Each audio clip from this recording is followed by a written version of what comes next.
Hey friends! So today we are going to go over another stack of books. So I have a few books to go over for November. Now, I had some family things happening all month long, so I didn't get to read as much as I wanted to. I mean, I could read all day, every day. However, I just did not get enough time to do as much reading as I normally do, so the stack is a little short. But to give you some extra book ideas, I am going to include my favorite Advent devotionals at the end of this video, so you can go back and check those out and get a cool devotional for you and your family. So Canon Press sent me an advanced reader copy of Douglas Wilson's newest book called Keep Your Kids. This is a Christian parenting book that is a real short read, but is full of wonderful biblical wisdom on being a parent. So Doug has a very brutally honest style of writing, but at the same time it's funny. So while you're lamenting your parenting, you're also kind of laughing at the same time. But all of it's true. All of it is absolutely 100% true. And I feel like this is a book that all parents need on their shelves. And this is not going to take you long to read it all, but it is a definite 5-star read from Doug Wilson. And it's a lot smaller than a lot of his other books. I mean, we have a lot of them. We have, Mere Christianity, and, they are larger type books. This one you can get through in an afternoon. This is my first advanced reader copy from Canon, and I read tons of Canon books. We have a Canon Plus account where you can go online and use an app, and you can get all kinds of books and TV shows, podcasts. All my favorite podcasts are on Canon Plus. I love Nancy Wilson's podcast. I listen to her every single week. I love his daughter's podcast. I listen to that all the time, the What Have You one. You guys will absolutely love it. It's absolutely cheap, totally worth every penny. And that is the app that I use to get all those audiobooks that you always see me reviewing. That's the one. If you're wanting to get yourself something cool for Christmas, get yourself a Canon Plus account and get tons of audiobooks for free. A lot of the audiobooks that we use for homeschool are actually on that app, so I don't even have to buy each individual audiobook. I can just listen to it via the app. So just a cool little tidbit. So his new book is called Keep Your Kids, and the tagline is How to Raise Strong Kids in an Age of Therapeutic Sentimentalism. So I'll read you the back of the book. Our kids have God's image. This is why we may not render our children to the state. They belong to God. Biblical child rearing is a gigantic custody battle between the state and Christ. We are disputing the custody of the next generation. 50 years from now, who's going to be fighting the battle? Our kids, our grandkids. They're going to be the ones on the front lines, and so we need to be equipping them now. At some point, we are not going to be in the battle anymore. The training, the allegiances, the loyalties, the information, the backbone, all of that needs to be handed on now. And what I really like is that it teaches humility in your parenting, and it's one of those, if you can't say amen, you got to say ouch type of things, like Bodhi Bacham says. Definitely a lot of ouch moments, even for me, and I have teenagers. No matter how old your kids are, you need this book. I have teenagers, my kids are not little anymore, but I didn't know how much I needed this book until I read it. And, there's definitely points in there that I needed to read, and Doug Wilson kind of acts like that friend that you really need to tell you the truth. This book goes over all of that. And, I think a lot of us, especially women, have a really hard time criticizing somebody else's parenting. And this book really goes over all of that. I really enjoyed it. It was a really new way of looking at friendships and parenting and just, life in general. My favorite part of the entire book, though, is that each chapter points you back to Christ through your parenting. So at each turn, we're not looking in ourselves, we're not looking at the world, we're not looking at social media accounts. We are being pointed right back to Christ, and we are learning through our parenting how to teach our children to look to Christ at the same time. And so I'll read you a quote from the book. We want children who have Christ-like character, who will grow up into grace by grace, who will stand on grace, walk in grace, and finish in grace. This is not grit your teeth legalism. This is growth in grace. So fix your eyes on Jesus, the author and finisher of your faith. So we are pointed to Christ in every single chapter, and we are learning how to live out and give the gospel to our children through our parenting in this book. Highly, highly recommend. It's a great read. I think you guys are really going to love this one. So if you want to get yourself a great Christmas present, or somebody who has children in your life, this one is a great one. And then pair it with this one, because this one is awesome. And these two books are small. They're both under 200 pages.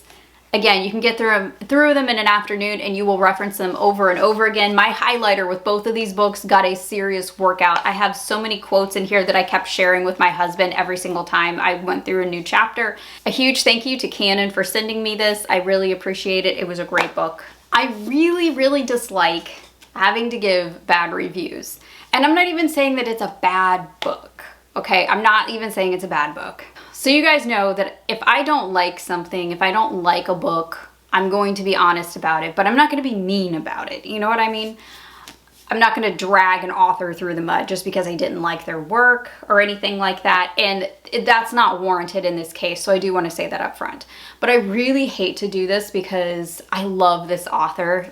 Like, I love her to pieces, and I love almost everything that she writes. This one just didn't hit for me. Is that what the kids say? I don't know. Anyway, okay, I really wanted to like this book. I really did. So this is a Jamie Jo Wright book, and there's been a couple of her books that really just didn't resonate with me. I didn't relate to the characters, or the story just wasn't there for me.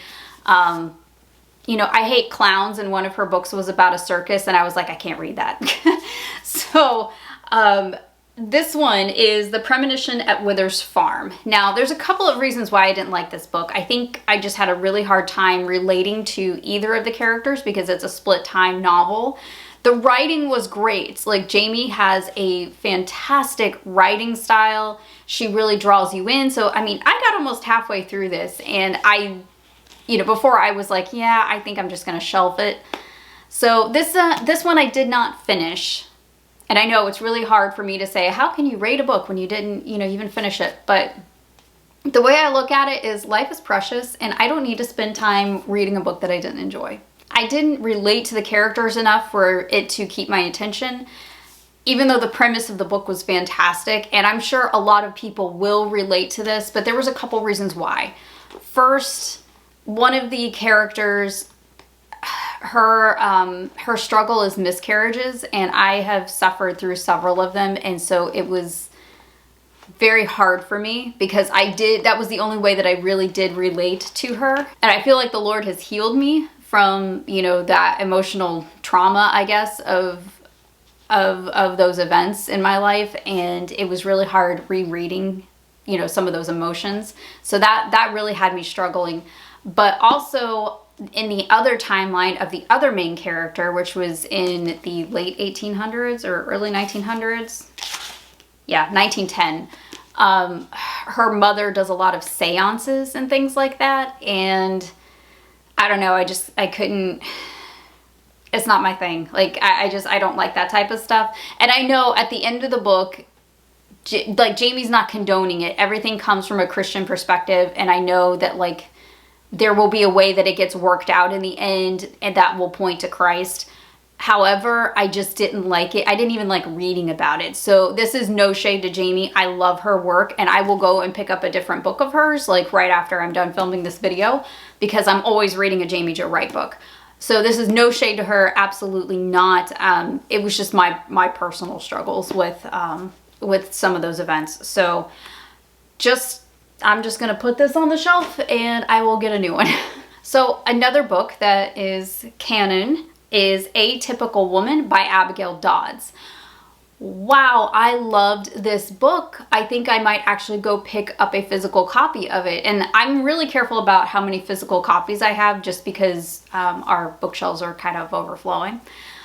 But I really liked it. I feel like this is one that you could listen to like once a year for a refresher. It's really about what it means to be a woman in Christ. And each chapter is just filled with absolute gold. If you came to Christ late, or if you don't have an older woman to mentor you, you know, like in a Titus 2 fashion, this is a great book for you. This book was all about being a female, about being a woman and being a Christian woman. I loved it. I absolutely loved it. There was just so much wisdom. There's so many nuggets of wisdom in this book, and I really think everyone needs to go and get a copy of this one. Every Christian woman needs a copy of this one. Another great gift idea for any Christian woman in your life is this book, Atypical Woman by Abigail Dodds. Fantastic book. So I listened to it on the Canon app, so I didn't have to pay for it, which was great. Loved it. So I know this is like a totally strange turn here, but I read a painting book this week, and it is called Creative DIY Watercolor Christmas.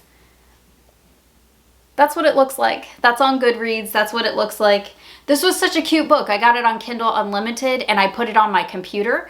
And I was able to flip through the pages on my computer and really blow them up. And there were so many cool art projects in there. If you have kids and you guys love art, this book would make a great like Christmas school type of book.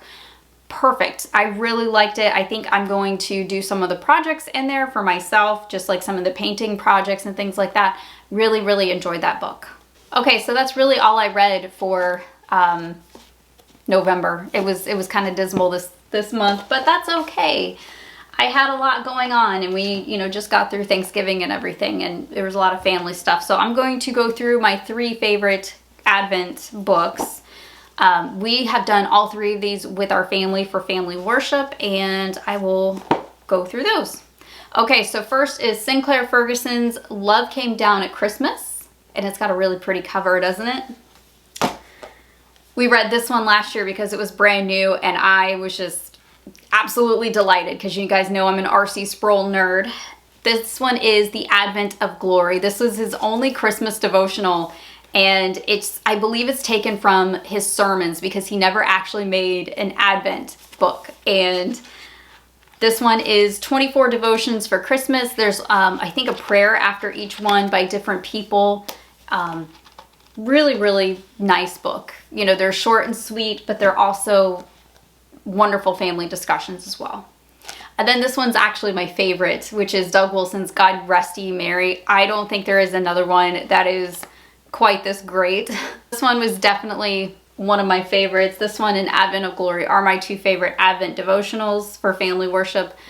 Definitely go and grab these 2 if you need a good Advent devotional. You will not be disappointed with those books. All right, there's November.